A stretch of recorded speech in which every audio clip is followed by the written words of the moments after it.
जीवात्मा और परमात्मा के बीच का जो सेतु है वह महात्मा है, पूज्यपाद सद्गुरुदेव भगवान जैसे महापुरुष हैं।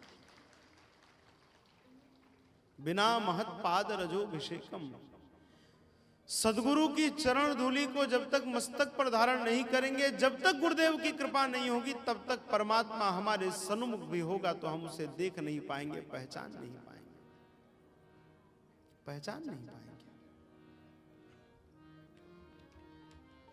हमें तो चित्रकूट की घटना स्मरण में आ रही है। पूज्यपाद गोस्वामी जी महाराज राम जी के दर्शन की इच्छा को लेकर चित्रकूट पहुंचे। थोड़ा सा पूर्व का पक्ष आपको बता दें। पूज्यपाद गोस्वामी जी महाराज जब काशी में रहते थे तो प्रतिदिन जब प्रातः शौच क्रिया के लिए जाते थे, स्नान के लिए जाते थे, तो लोटे में जो शेष जल बचता था उस जल को लाकर एक वृक्ष के जड़ों में डाल देते थे, वृक्ष पर डाल देते थे।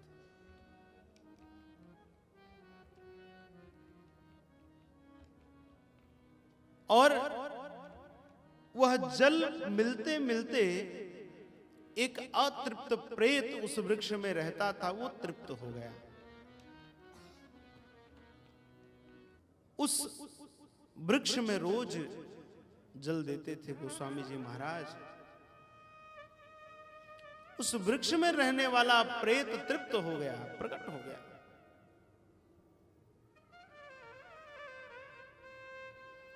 प्रकट हो गया तो प्रसन्नता के साथ कहा कि गोस्वामी जी कुछ मांगो, कुछ ले लो। गोस्वामी जी तो गोस्वामी जी, उन्होंने कहा भैया इस जगत का तो सब कुछ हम छोड़ चुके हैं, हमें और क्या करना है, कोई संपत्ति कोई वस्तु को लेकर।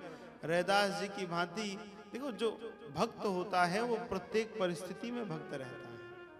वो हम जैसा स्मशान वैराग्य का व्यक्ति नहीं होता है कि स्मशान में है तब तक वैराग्य है, बाहर निकलकर फिर प्रपंचों में लिप्त हो गया, ऐसा नहीं।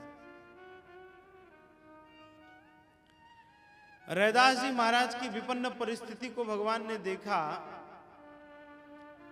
कि रोज इनके पास तो कुछ है नहीं, चमड़े का जूता बनाते हैं और इतना श्रम करके कुछ जो धन आता है वो संतों की सेवा में लगा देते हैं।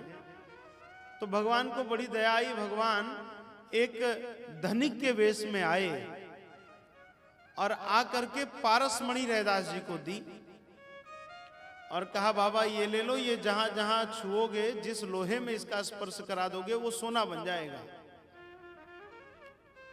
रैदास जी ने कहा कि महाराज ये तो जब सोना आएगा तो फिर उसके साथ बुद्धि भी विकृत होगी। भला हुआ मेरी गगरी फूटी, मैं पनिया भरन से छूटी, मेरे सिर से टली बला। रैदास जी ने कहा कि महाराज आपने बड़ी कृपा की, आपने मेरी चिंता की, लेकिन एक काम करो, अभी हम किसी काम में व्यस्त हैं, आप ये सामने मेरा घास फूस का जो ये कुटिया बनी हुई है उसी कुटिया में इस पत्थर को छिपा जाओ। ओ भगवान तो भगवान छिपा करके चले गए। इधर भगवान ने सोचा कि अब तो काफी सोना, कई दिन बीत गए, काफी सोना उन्होंने बना लिया होगा, चलो ले आते हैं पारस को लौटाकर। और गए तो रैदास जी फिर संतों की सेवा में लगे थे। जो संत आते उनके चरणों को धोते और चरणों को धो करके सुंदर पंगत कराते, रघुनाथ जी का दिव्य भाव बताते, दिव्य सत्संग करते, उनकी सेवा करते।